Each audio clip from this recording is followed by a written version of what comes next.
everyone, it's Maki here. Who is the strongest pilot in the Gundam series? This is a topic frequently debated. When this topic comes up, almost invariably at the top are Amuro and Char. They are powerful figures who have been appearing since the original Gundam. This time, let's analyze the combat skills of Amuro from Mobile Suit Gundam Char's Counterattack. The battle we'll be looking at is against Guss, an augmented human of the Neo-Zeon army.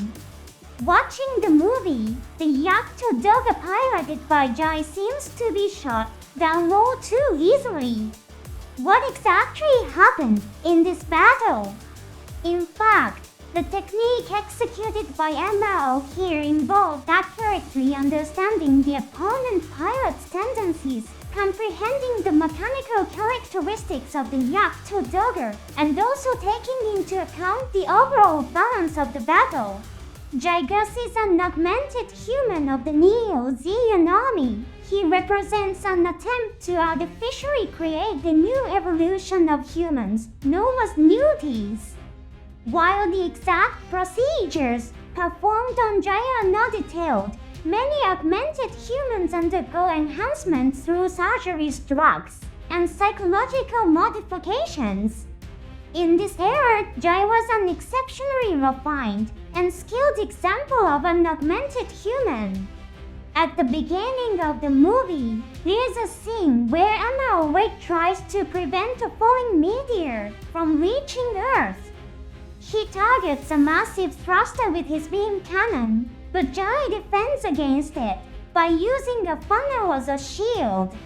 A funnel is a remotely guided beam cannon. Using the funnel as a shield is not its primary purpose, yet Jai quickly assesses the situation and acts accordingly. It's truly remarkable that he was able to successfully defend against Amuro's attack. Many assess Jai as a weak pilot, since he was defeated in a moment by Amuro. However, considering that the mobile suits of the Elite Dark Federation force, the Londo Belt team, couldn't stand a chance against him, and that he was able to precisely respond to Amuro's shots, he stands as one of the top pilots of this era. Yet, he had a significant flaw. This is discussed in the novel version. His vision is so sharp that he gets distracted by unnecessary things. This was indeed his greatest weakness. At the onset of his battle with Jai, Amuro quickly detaches his back weapon system. This equipment can add large beam cannons and additional thrusters to Amuro's Guss E. While it allows for greater firepower than its mobile suit form, its movements become more linear, which is a drawback. Indeed, you can see scenes where it gets hit by the Yakuto Doga's funnel attacks.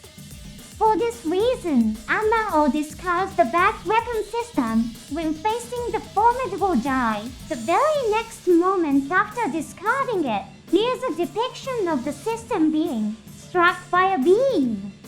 Had the pilot been anyone other than Amuro, they might have been defeated at that moment. The few seconds depicted in the following scene would alter Jai's fate. The Yakuto Doga's head seems to visually track the back weapon system. The Yakuto Doga is equipped with a cycle frame, allowing the mobile suit to operate based on the pilot's thoughts and reactions. However, this also had the flaw of revealing the pilot's tendencies to the enemy. Precisely in this scene, Jai's habit of being distracted by unnecessary things becomes known to Amuro. In the next scene, Jai's life is saved by Char. Char snipes the beam fired by Amuro with his beam rifle. It's a subtle detail, but in the Universal Century universe, beams are composed of hot particles. This causes an explosive reaction when beams collide. Amuro then engages with Xiao Sazabi. However, he hasn't forgotten about dealing with the Yakuto dagger, launching a dummy balloon in its direction. To support Char, Jai quickly heads towards the Vegas E.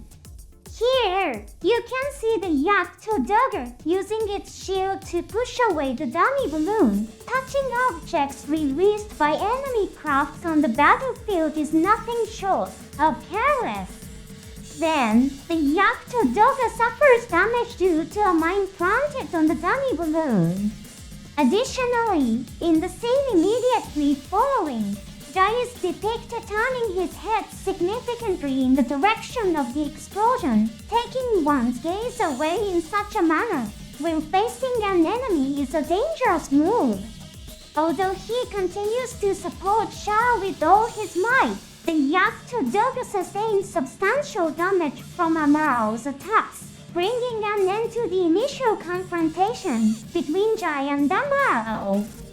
And so, the second showdown begins.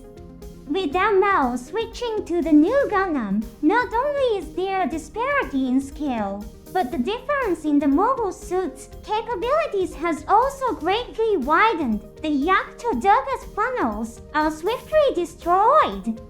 Yet, Jai is far from a weak pilot. He calmly analyzes the power difference with Amuro and pushes Amuro to the edge with a coordinated attack involving Quest Power's piloted Alpha Zero. Amuro feels a genuine sense of danger, thinking he might be defeated. This team-up was defended against by the new Gundam's barrier, which employs the ping funnels. However, the ping funnels become unusable for reconnection to the new Gundam after they are deployed. Forcing Amuro to use such a valuable weapon all at once is certainly commendable. But then, a fateful moment arrives. Amuro uses his shield to block a shot from Jai at this moment. A bright light is depicted, and the silhouette of the new Gundam becomes dim. Additionally, Amuro holds his shield in a position ensuring that the explosion doesn't reach the main body of his mobile suit. The very next instant, he detaches the bazooka mounted on his back, and also releases the shield. Jai is caught off guard by this sudden action. Perhaps the fact that the bazooka was facing the direction of the Yakuto dagger was a significant factor. In the next moment, the new Gundam appears and fires its beam rifle. Here Amuro is targeting the Yakuto dagger's backpack. Installed on the backpack of the Yakuto dagger is a large capacity fuel tank, which triggers a massive explosion. It's unclear whether Amuro had precise knowledge about the location of this fuel tank. However, Amuro was involved in the design of the new Gundam, so there's a possibility that by observing the mobile suit, he could discern the location of the fuel tank. This scene depicts the astounding skill of Amuro, who accurately discerned both the enemy pilot's characteristics and the mobile suit's weaknesses, securing victory in an instant. Amuro's combat techniques have been passed down to other Gundam series as well. In the 08's mobile suit team, Norisaka distracts Shiro Amada by throwing away his heat saber, then lands a direct hit with a heat rod attack. In Sea Destiny, Shinasa creates a dazzling light by deflecting beams with his shield, then discards the shield, maneuvers his mobile suit out of the enemy's line of sight, and strikes them down with a beam saber in the moment they show an opening. If an enemy in front of you throws something away via luck, they are most likely setting up for something. Until we meet again in the next episode.